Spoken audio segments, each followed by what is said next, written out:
Hi everybody, movie reviewer next door here, and I'm back with another review. And this video, or tonight, I saw The Family Man.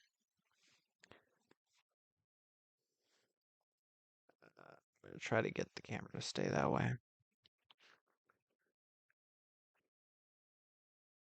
Screw it. This is a comedy drama film directed by Brett Ratner, um, from 2000, and it stars Nicolas Cage, Téa Leoni, Don Cheadle, Jeremy Piven, and Saul Rubinek.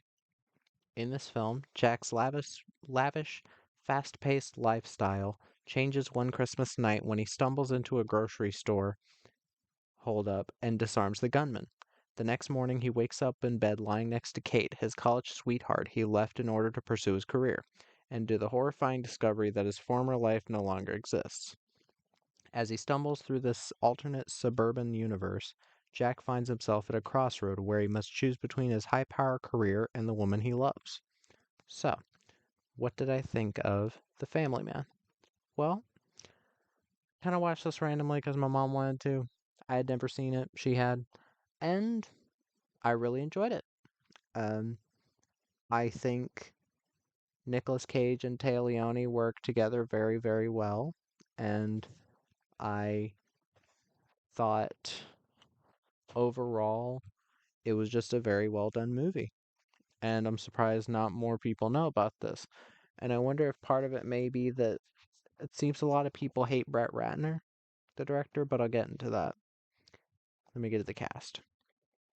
Nicolas Cage plays Jack Campbell. He's a big uh high dollar earner and goes through what I just said. Um Usually when people watch a Nicolas Cage movie nowadays, they're either thinking how crazy is his performance going to be or how bad is he going to be. He's a pretty decent amount of crazy in this film, but not to the point where it gets distracting or it feels like he's just doing his thing because that's what people want to see. And he's not bad in this film. He's actually really great. I do think he is a fantastic actor.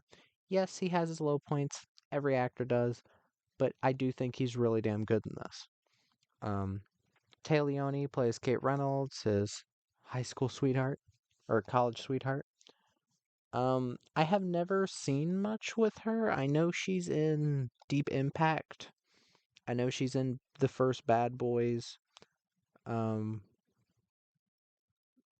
I still haven't seen the first Bad Boys. I just know she's in it. Jurassic Park 3, A League of Their Own. But I actually really loved her here. She was fantastic, actually. She had a lot of really nice moments in the playful um, scenes. She's really good and believable. And aside from her being in Madam Secretary, I really like her in this film a lot. Don Cheadle plays Cash. He's kind of an angel, I guess, or something. This kind of feels like a take on Christmas Carol a little bit. It's not the same thing, but it's kind of a look what could happen if these things go right or go wrong. But Don Cheadle is fine. He's not in the film that much. Jeremy Piven is Arnie. He's a friend of Jack's in this alternate universe. He's fine. Same with Saul Rubinek as Alan Mintz. He's the Jewish guy. Um, he kind of always gets called in to play money grubbing Jewish guy. That's not me saying it. That's basically just what his character is usually in these types of movies. He's not evil in this film, but he is kind of a dickhead. But The Family Man. Um, Brett Ratner, the director, is most well known for X-Men: The Last Stand, which a lot of the, a lot of the fans of the series apparently don't really love. He did the Rush Hour trilogy. He did a part of movie 43, which I have seen. Hercules, After the Sunset, Red Dragon. I loved Red Dragon. I think it's a hell of a lot better than Hannibal. And I put it up there with Silence of the Lambs. It's like neck and neck with Silence of the Lambs for me. I also really like Rush Hour. I don't see why people hate Brett Ratner. Is it just because of X-Men? Because to be honest, from what I saw of the original X-Men movies, they weren't all that amazing. It was really just, oh, the humans don't trust the mutants. It's supposed to be racial commentary. And it's not subtle and it's really fucking annoying that every movie dealt with that. But, yeah, I don't understand the hate for Brett Ratner. Same way I don't understand the hate for someone like Gary Marshall, who directed Overboard, Beaches. Um, Even if I didn't like Valentine's Day, still, it's kind of annoying for people to judge a director off of one movie. But I think he does a really good job here. This is a very nice looking movie. It's well shot. The score by Danny Elfman is really whimsical. At times it goes a little bit overboard, but that's Danny Elfman. He's going to go a little bit overboard sometimes. He is that whimsical type. Um, Again, the acting, I didn't recognize any terrible acting in this film. There were some interesting faces that I recognized. I recognized, outside of the main cast, I recognized Amber Valletta as Paula. Amber Valletta, most people probably know her from Dead Silence or What Lies Beneath. Um, there was, she was in Transporter 2,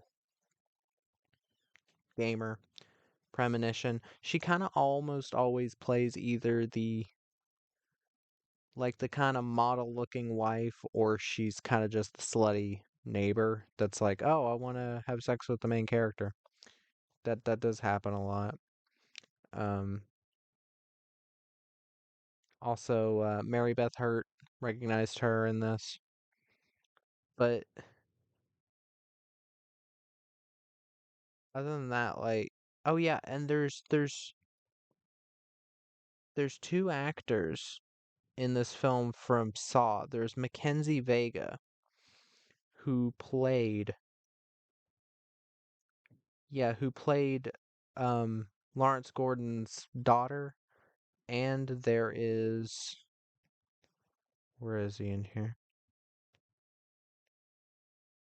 Ken Lung, who in this film plays a convenience store owner, and in Saw he played Detective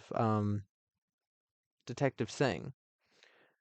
So I found that kind of interesting because when I saw him, I was like, wait, that's Detective Singh from Saw, and I didn't think I recognized the little girl, but I thought she did a good job in this actually.